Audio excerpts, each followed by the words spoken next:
when she was still in that apartment. The guy who was waiting for her at the nearby KFC, he was just waiting. The guy came with her, waited there. He couldn't wait any longer because it was taking hours. He started texting her, asking what was going on because he was getting worried. Hello, welcome to another episode of Crime Patrol. Sometimes we make episodes based on what's currently happening in the country, and today a lot of people are talking about Bartłomiej. Well, when I heard that last name, to be honest, it didn't mean much to me, but when I saw a photo of this man, I said, I know him from television, and that's actually true. This actor maybe didn't play any leading roles, definitely not. He played so-called bit parts, let's say cameo roles, third or fourth tier roles, but there were so many of them that in every you had to notice him somehow. And honestly, when I looked now, he was in all the popular productions currently on television, like Colors of Happiness, For Better and For Worse, The World According to the Kiepskis, Father Mateusz, not to mention movies like Women of the Mafia or How I Became a Gangster, A True Story, so you can see that he played in many such roles, and I would say he always played a person, or usually played a person, worthy of respect because he was a teacher, a school principal, a doctor. So, a person whose image was generally respected, and I think that's exactly what helped him do all the things he did, because in reality, he was a man with two faces. One was the one I mentioned, so an actor, and the other was a person who lacked any kind of scruples or principles, a man who hurt girls, who were practically children, because what else can you call a 14-year-old girl? He hurt them, basically ruined their lives, and lived, I would say, calmly, trying to go about his career, because besides acting, not only in movies but also in various commercials, he also ran for parliament, fortunately without success, but he did it several times, and he even pursued a doctorate at a university. A man without scruples, without principles. Today he is wanted on a warrant, not only a warrant here in Poland, but also a European arrest warrant, but also a red notice from Interpol, which means he is wanted just like many ruthless criminals, murderers, rapists, and everything must be done to catch him as soon as possible, because this man will keep doing what he did, because that's his personality, his nature, and he definitely won't stop.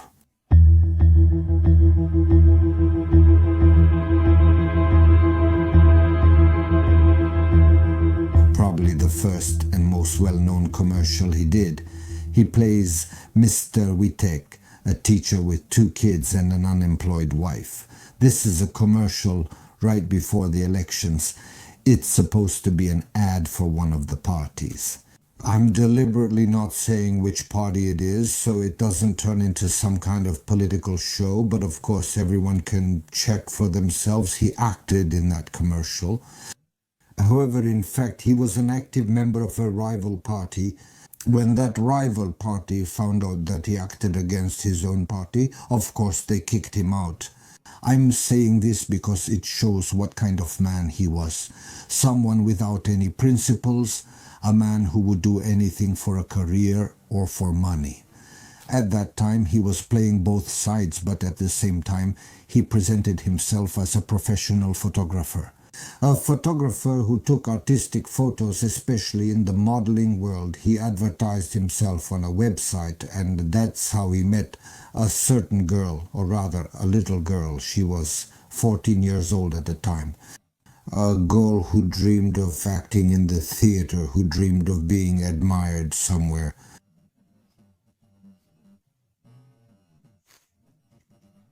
A girl who rode horses. A girl who played chess, one of the best students in her class, and like any 14-year-old girl, she had her dreams. She was known for being very pretty. In fact, her friends used to say she was simply beautiful.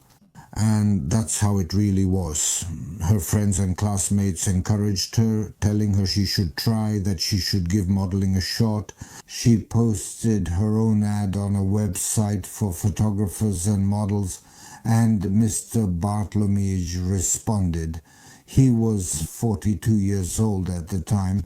It was 2009, and she was only 14. She went to his house. At first he showed her how she should position herself, how to pose for the photos. He took a few test shots, but he wasn't really satisfied with them.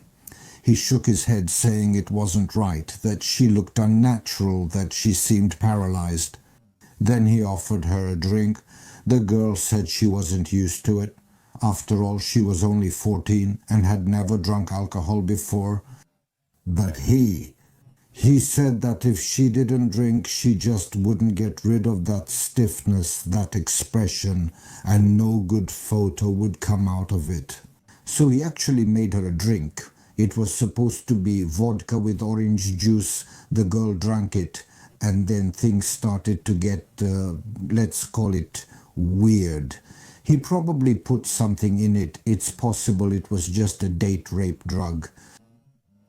And then, after she drank it, as she said, it was like her head separated from the rest of her body. The world started spinning, and she didn't know what was happening to her. During that time, he unfolded the bed and said he would massage her back. Before the girl realized what was happening, she was already lying there naked, and he simply took advantage of her sexually. He also seems to have some tendencies like that. Because he took a picture of her with a vibrator, it's really horrific. A 14-year-old girl and he's 42 years old. He took advantage of her, and after some time he just let the girl leave. During that time, while she was still in the apartment, the boy who was waiting for her at a nearby KFC was just waiting there. He had come with her and was waiting, getting impatient because it was taking hours. He started texting her, asking what was going on because he was getting worried. She came out after 3 hours and went to him completely, well, like a child, because she was just a 14-year-old kid, completely distracted, not knowing what had happened, not knowing what she had done, what was going on.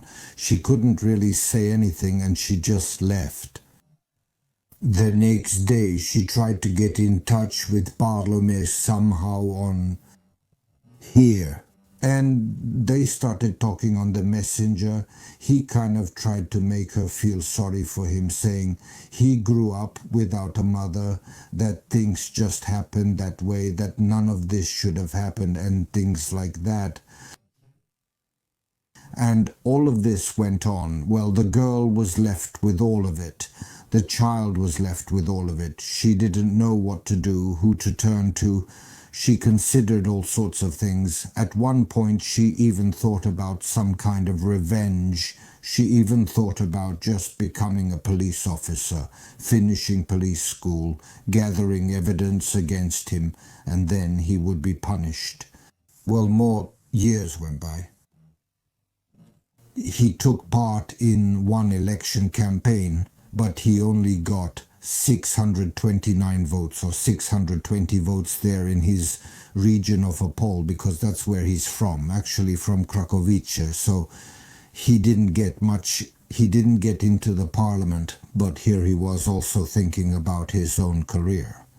I think so too, that he needed to get into the parliament to have immunity, because then it would be even harder to simply prosecute him. It was calculated on his part.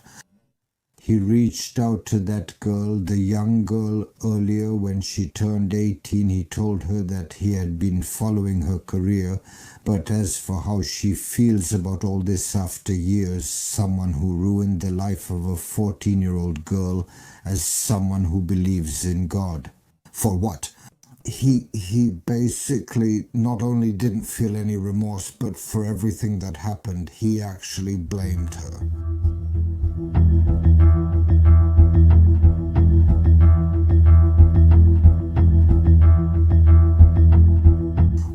it's been 6 years since what happened. It's already 2015. He's running again in the parliamentary elections, and this time he seems to have put everything on the line. He made himself out to be, because that's how it looks, a real veteran. Somewhere during the conversations, he talked about how when he was 14, he was a scout. And then the security service, which is the former security service, suspected him of wanting to blow up a train. Then he says that in 1983, he was beaten by the militia for his anti-communist activities. And then he also said that he was a liaison and carried leaflets in his diaper. So he made himself out to be a real hero and someone who fought against communism, all of course to get into the CM, but at the same time, in that same year, 2015, he was still advertising himself on that photography website. And that's when he meets, or Beata contacts him. Beata is also basically still a child, 16 years old, just like before. That other girl also dreamed of a modeling career. He invites her to his place. The scenario is almost the same. He offers her a drink. She says no, that she's taking medication. Well, the girl just lied. She didn't want to drink the alcohol, but in the end she drinks some alcohol that he made for her, and it's a similar situation. Her world just started to spin. She didn't know what was happening. She had some flashes of consciousness, but enough to know that the girl was raped, she was beaten, he hit her several times, and after everything, when he was taking pictures of her, because supposedly he has a whole archive of various recordings, videos, photos, after all that, he let her go to the bathroom, and then, in all of this, the girl managed to call her friends, told them she had been raped, and they called the police. Quickly, and actually the policewoman who went to the scene said that it was absolutely not some professional studio, just an ordinary apartment, and it was all basically a big act pretending that some big photo shoots were happening there. Nevertheless, evidence was collected, and from that year, basically 2015, the proceedings began, and these proceedings were specifically about the rape. Yes.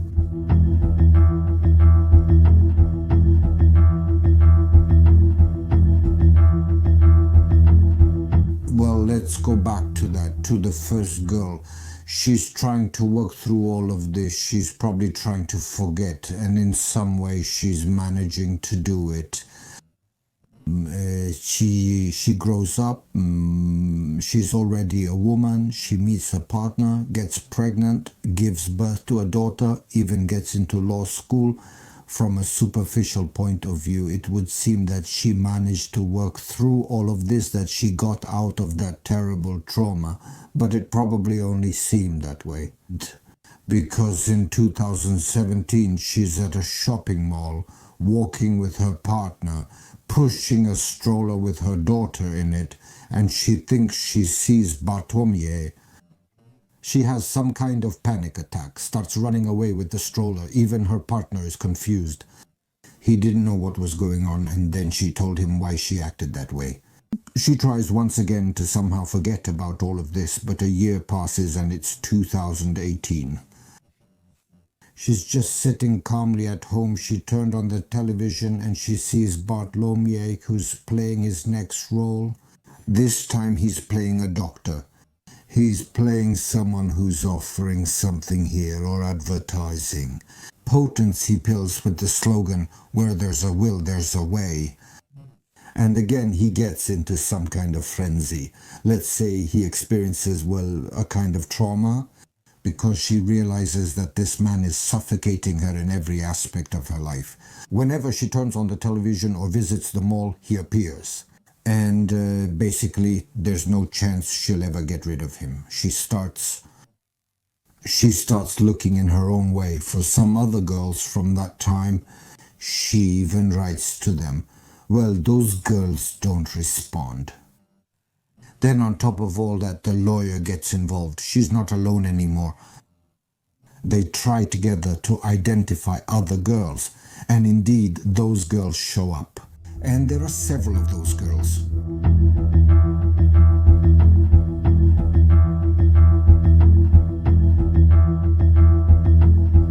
Well, Magda shows up. Magda is also an actress today.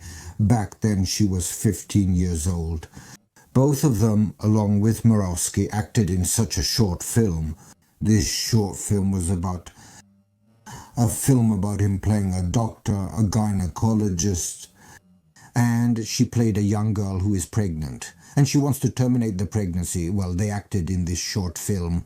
And then Murawski suggested to her that together he took some pictures here. This scenario happened again. Basically, it was a photo shoot attempt. The photos didn't turn out well. Offering alcohol when the girl was dazed. Then an attempt to take advantage of her sexually. Magda managed to avoid it, because Magda simply realized what was going on and she ran away. Then Michalina appeared, a 17-year-old girl. The scenario was the same. So it looked like one after another. These girls were simply lured to his apartment. He was acting on those, let's call them sick instincts. That's exactly how it happened.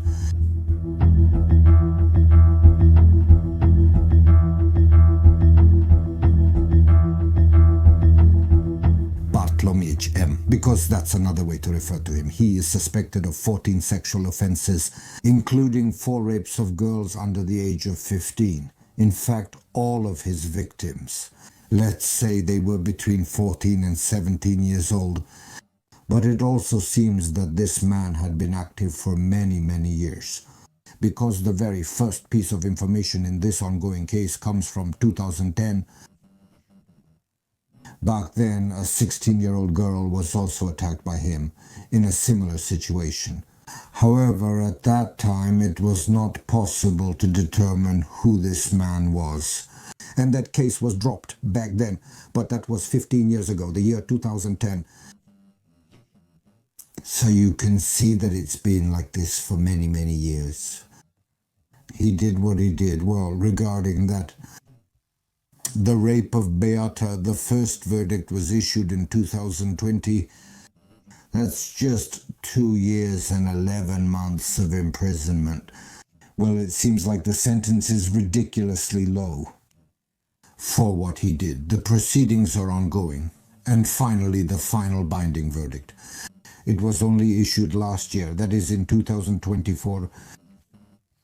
If we look at it this way, from 2015 to 2024, well, it's been 8 to 9 years of an ongoing process in which Beata had to tell everything, in which she had to participate, in which, for sure, the lawyers on his side questioned her credibility. Well, it seems that all this is taking too long. And I would say sometimes it's like this, that many of these girls, women, simply withdraw, knowing what awaits them. Well, not everyone can simply endure all of this. And during this time, he continued to develop his acting career. And in 2017, he even started working on his PhD. And he represented his university at, let's say, an event like that, or a discussion about Tadeusz Kościuszko.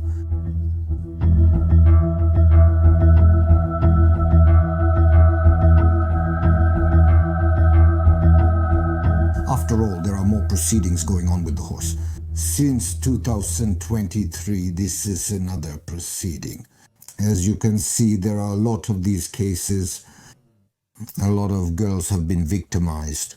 We are aware that this is only a part of the things he did, that many girls did not decide to come forward, to go and testify and take part in the whole process, because it's just difficult.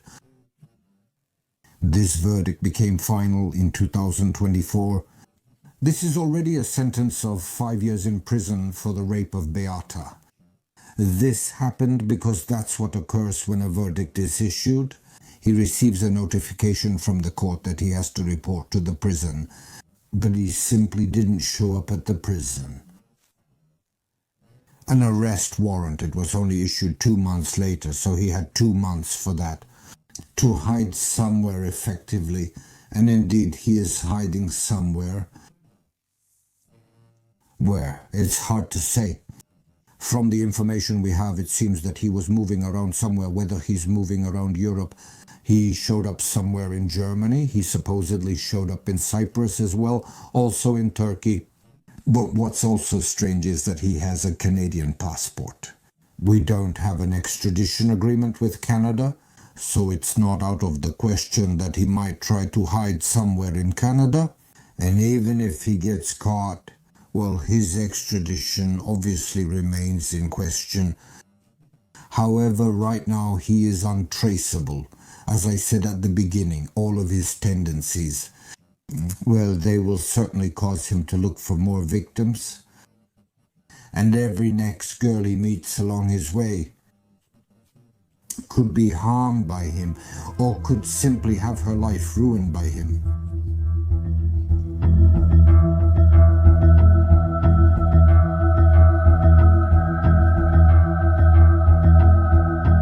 There are still many such details and ongoing events, because he didn't always introduce himself with his real first name and last name. He introduced himself as Kaki because that was the name he used, probably because he felt that girls who wanted to use a photographer somewhere, they can simply warn each other about him. A European arrest warrant was issued before December 2024, since September 25 of this year. But that's already the year 2025. He is also wanted with a red notice from Interpol, so that's the red notice. Searches for the most dangerous criminals. And of course, I hope that this man will be caught. However, on the one hand, we know about all of this. On the other hand, we are also aware of the trauma that these young girls go through. Sometimes children that in this situation, they simply don't know what to do. Conversations are definitely needed, but that's probably something to be discussed within the family or with friends, that such situations can simply happen. The decision whether to file a report, that's already an individual decision. Each of us handles these kinds of traumatic situations differently. All of this definitely takes too long. For sure, those people who are out there functioning, well, they are cunning.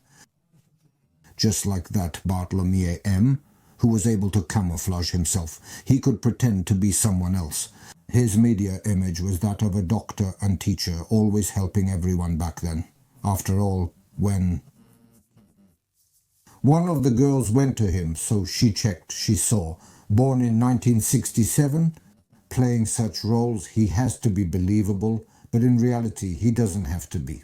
Well, that's obviously a warning, so you have to remember all of that too, just as a side note to all of this.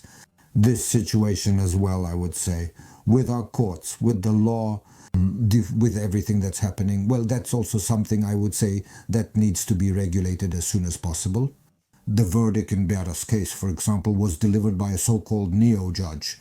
Of course, I'm putting aside those ongoing discussions. Well, someone will say someday that since it was delivered by a neo-judge, this verdict can be challenged. And if such a trial were to be repeated, the verdict was given by a judge who arguably lacked the authority. Well, I just can't imagine all of this, and that's it for today's episode. Of course, subscribe to our channel, and as always, take care.